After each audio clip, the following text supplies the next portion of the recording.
12 जून को विपक्षी दलों की बैठक होने वाली है पटना में, लेकिन उस बैठक में कौन कौन से नेता पहुंचेंगे ये एक बड़ा सवाल है और लोग जानना भी चाहते हैं। हमारे साथ बीजेपी के वरिष्ठ नेता हैं, पूर्व मंत्री हैं जीवेश कुमार जी, उनसे जान लेते हैं। जीवेश जी, काफ़ी उत्सुकता है लोगों में कि कौन कौन से लोग यहाँ पर आ रहे हैं। किसी में कोई उत्सुकता नहीं है। ये लोग आप लोग उत्सुकता बनाने का प्रयास कर रहे हैं। किसी में कोई उत्सुकता नहीं है। कहीं हलचल देख रहे हैं क्या? आपको रोक कर किसी ने पूछा क्या कि कौन कौन नेता आ रहे हैं? आप उल्टा हमसे पूछ रहे हैं कौन कौन नेता आ रहे हैं। एक कहते हैं ना कि कहीं का ईंट कहीं का रोड़ा, भानुमती जी ने कुनवा जोड़ा। ये कुनवा जुटने ही वाला नहीं है। देश की जो जनता है, दुनिया के सबसे बड़े नेता नरेंद्र मोदी को बहुत प्यार करती है और दुनिया का सबसे बड़ा नेता आदरणीय नरेंद्र मोदी जी भारत के प्रधानमंत्री है। इस बात पर देश के 132 करोड़ भारतीयों को गर्व है। इसलिए कौन आ रहा है, कहाँ आएगा, जो फूके हुए लोग हैं, जो जले हुए ख़त्म सुनगे हुए लोग हैं, वो दोबारा सुलगने का प्रयास कर रहे हैं। इन चीज़ों में कुछ नहीं रखा हुआ है। आपने देखा पिछली बार भी 19 के पहले 23 दल के लोगों ने मिलकर एक कार्यक्रम किया था, तो क्या परिणाम आया उसका? हमारी सीट 30 बढ़ गई। ये जितनी ताकत लगाएंगे बिहार की जनता उतनी ज़्यादा सीट हमारे झोली में डालेगी और आप देखिएगा इस बार 350 से अधिक सीट लेकर भारतीय जनता पार्टी सत्ता में आएगी। जयराम रमेश जी से यही सवाल किया गया था कि 12 तारीख को कौन जा रहा है, राहुल जी जा रहे हैं या फिर खड़गे ही जाएंगे, तो उनका कहना था कि अभी तय नहीं हुआ है। पहले तो ये तय करे कि इसका नेतृत्व कौन करेगा। नीतीश कुमार जी को कांग्रेस क्यों अपना नेतृत्व दे देगी? क्यों दे देगी? गई मरी कांग्रेस भी आज नीतीश जी से 4 गुना सांसद लेकर के सदन में बैठता है। बीजेपी की कृपा से 16 सांसद उनको मिल गया पिछली बार। 14 जरा याद करिए क्या हालत हुआ था उनका। 2 लोग थे और किस प्रकार 2 पहुँचे और बाकी सबकी 2 और जमानत बचा पाए थे। 40 में 4 लोग जमानत बचाए, 36 की तो जमानत लुट गई। अब ऐसे जिनके मुख्यमंत्री थे बिहार में उनके 40 में 36 की जमानत लुट गई। अब ये लोग चले हैं देश का प्रधानमंत्री बनने, तो देश की जनता, बिहार की जनता देख रही है। ये हास्यास्पद बातें हैं और राहुल जी भी नीतीश जी से जुड़ने में डर रहे होंगे। ये अलग बात है कि बिहार में मिलकर सरकार चला रहे हैं, ये अलग बात है, लेकिन डर का वातावरण तो है। अभी तक अपने मंत्री को उन्होंने सरकार में शामिल बढ़ाकर करने की बात ही नहीं किया और डरे हुए तो हैं कि नीतीश कुमार जी कब फिर किधर चले जाएंगे, क्या करेंगे।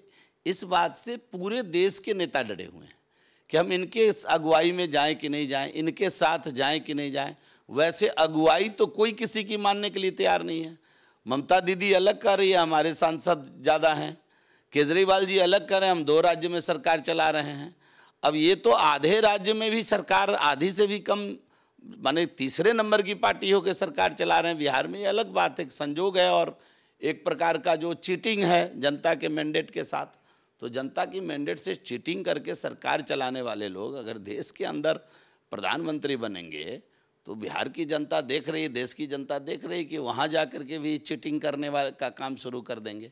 तो इसलिए इस सब में कोई दिलचस्पी नहीं है। जनता की तो कम से कम कोई दिलचस्पी नहीं है। आपने कहीं देखा है कोई हलचल, किसी प्रकार का कोई कमेंट्स? हम तो मीडिया के साथ साथ सोशल मीडिया भी देखते रहते हैं। सोशल मीडिया में भी इस बात का, आप लोगों से पहले आजकल सोशल मीडिया सुलग जाता है। सोशल मीडिया में भी कौन आ रहा है, कहाँ जा रहा है, किस प्रकार की मीटिंग होगी, किसके नेतृत्व में होगी, किसी प्रकार का कोई हलचल अभी तक दिखाई नहीं दे रही है। और कांग्रेस पार्टी अगर नीतीश जी के नेतृत्व में आकर बैठेगी तो अपने लिए बचे खुचे काम के लिए भी, वो जो कहते हैं ना कब्र खोदना, गड्ढा खोद लेगी, उसी गड्ढे में गिरकर कांग्रेस की समाप्ति हो जाएगी। एक बार कांग्रेस राजद को खड़ा करने में अपना विनाश कर लिया बिहार में, आपने देखा होगा। और दोबारा अगर देश स्तर पर नीतीश को खड़ा करने या किसी अन्य लोगों को खड़ा करने जाएंगे तो हालात वही होगी जैसे कदम दर कदम पीछे कांग्रेस चलती चली गई। इंद्र कुमार गुजराल को बाहर से समर्थन देकर के या किसी को बाहर से समर्थन देकर के, चंद्रशेखर जी को बाहर से समर्थन देकर के सरकार बनाई और दर बदर अगर आप देखिए उसके बाद कदम दर कदम आगे बढ़ने के बजाय कांग्रेस पीछे जा रही है। तो कांग्रेस को देश की जनता राष्ट्रीय पार्टी के रूप में देखती है। कांग्रेस को देखती है कि कांग्रेस अपनी बदौलत संघर्ष करे। कांग्रेस अगर कुनवा जोड़कर संघर्ष में आएगी तो कांग्रेस का भाव जो क्षेत्रीय पार्टी है उससे भी कम हो जाएगा और यह हमारे लिए आसान हो जाएगा चुनाव। अगर कांग्रेस इस प्रकार का कोई समझौता करती है तो हमारे लिए और आसान हो जाएगा। आसान तो है ही, और आसान हो जाएगा। और जो लोग भ्रम में जी रहे हैं उनको जीने दीजिए। भारतीय जनता पार्टी का पूरा परमुटेशन कॉम्बिनेशन तैयार है। 350 सीट डंके की चोट पर आने वाले चुनाव में जीतेंगे और जब रिजल्ट आएगा तो ये लोग ईवीएम को दोष देंगे। ये भी मैं आज आपको कह रहा हूँ, इसको लिख कर रख लीजिए। एक चीज़ और है कि कल एक महागठबंधन की तरफ से बड़ा प्रोटेस्ट होने वाला है महिला पहलवानों के समर्थन में। अब इनके पास कोई मुद्दा नहीं है। महिला पहलवानों ने जो बातें कही सरकार ने मान ली, FIR भी दर्ज हो गया, SIT इसकी जांच कर रही है। अब SIT के जांच पर भरोसा तो होना चाहिए। सुनंदा पुष्कर मामले में SIT जांच पर भरोसा है, चूंकि कांग्रेस के लीडर का उसमें नाम आ रहा था और अभी SIT उसकी जांच कर रही है। तो आप क्यों वातावरण बिगाड़ रहे हैं? देश के युवाओं को क्यों गुमराह कर रहे हैं? देश के लोगों को, खिलाड़ियों को क्यों गुमराह कर रहे हैं? आज देश के अंदर खेल और खिलाड़ी के प्रति एक वातावरण बना। खेलो इंडिया के कारण आज देश ने रिकॉर्ड पदक लाने का काम अभी तक का जो देश का इतिहास है ओलंपिक खेलने का, उसमें रिकॉर्ड पदक लाने का काम देश ने पहली बार किया है। खेल के प्रति लोगों का जो उत्साह है वो नरेंद्र मोदी जी के आने के बाद बढ़ा है और खेलो इंडिया से इतना पैसा खिलाड़ियों के हित में दिया गया है। एक वातावरण देश के अंदर निर्माण हो रहा है। गरीब खिलाड़ी भी जो गांव के अंदर खेल रहा है उसको भी आस जगी है कि हम देश के लिए खेलकर मेडल लाएंगे। तो अब कोई अगर मुद्दा नहीं मिल रहा है, अब जिसमें जांच हो रही है ऑलरेडी, अरे जांच के आने के बाद अगर आप कोई प्रोटेस्ट करिएगा तो समझ में आता है। ये तो टोटल एक किसी भी मुद्दे को पॉलिटिकल कैसे बनाया जाए। चूंकि विपक्ष के पास इस समय नरेंद्र मोदी जी के सरकार के खिलाफ कोई मुद्दा नहीं है, इसलिए कभी किसानों को लेकर के ये रोटी सेकने लग जाते हैं, कभी पहलवानों को लेकर रोटी सेकने लग जाते हैं। मुद्दे की बात करना नहीं चाहते हैं, मुद्दे पे आना नहीं चाहते हैं। तो इनके पास कोई मुद्दा ही नहीं है तो मुद्दा विहीन विपक्ष कुछ भी करेगी। क्यों नहीं प्रोटेस्ट कर रहे हैं? बिहार में UPSC छात्र का गोली मारकर हत्या हो गया, परीक्षा देने बेचारा आया था। कहिए महागठबंधन के लोगों को प्रोटेस्ट करे। किस प्रकार से घर से खींचकर एक नौजवान की हत्या कर दी गई, क्यों नहीं प्रोटेस्ट कर रहे हैं? 1 घंटे के अंदर 2 गोली चली। पान बेचने वाला बेचारा पिछड़ा समाज का चौरसिया 1 बजे रात तक पान बेचता था और लोग याद से जाते थे कि अच्छा 1 अभी नहीं बजा, फलाने का पान दुकान खुला होगा। राजधानी के लिए गौरव का विषय था। उसको आकर काउंटर पे ठोक दिया और बगल में पुलिस खड़ी थी। क्यों नहीं महागठबंधन के लोग प्रोटेस्ट कर रहे हैं? तो महागठबंधन के लोग अपने जमीर को बेचकर बिहार में सरकार चला रहे हैं, इसलिए उनको उनके पास मुद्दे का इन पर कहिए ना करें प्रोटेस्ट। आप जाकर कहिए उनको कि आप इस पर करिए ना प्रोटेस्ट। आपका लॉ एंड ऑर्डर 0 हो गया। पिछले 10 महीने में 3000 से अधिक हत्या हो गई जो आपकी पुलिस कर रही है।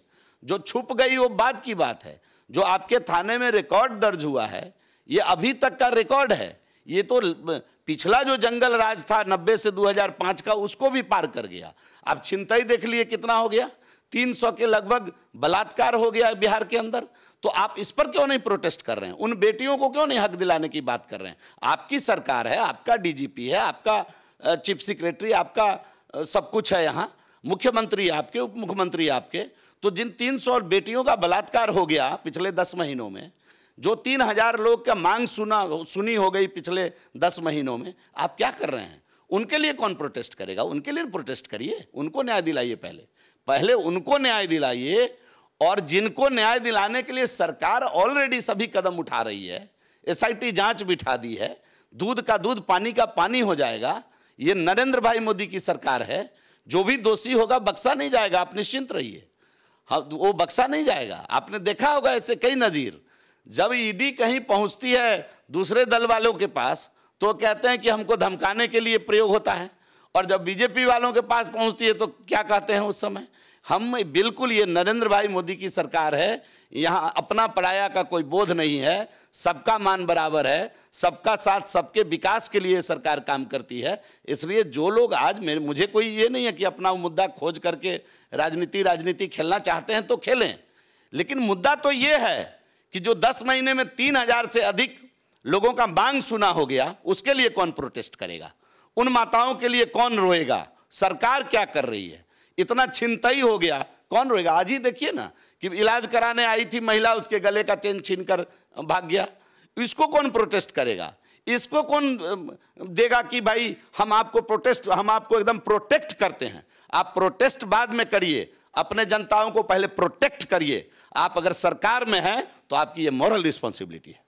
जीवेश कुमार थे और ये बता रहे थे कि किस तरह की परिस्थितियां हैं और स्वाभाविक तौर पर विपक्ष की तरफ से एक बड़ा आंदोलन और बड़ा प्रोटेस्ट करने की तैयारी है, लेकिन बीजेपी ने साफ तौर पर कह दिया है कि बिहार में ऐसे कई मुद्दे हैं जिस पर प्रोटेस्ट करने की आवश्यकता है और पब्लिक यहाँ की प्रोटेक्शन खोज रही है।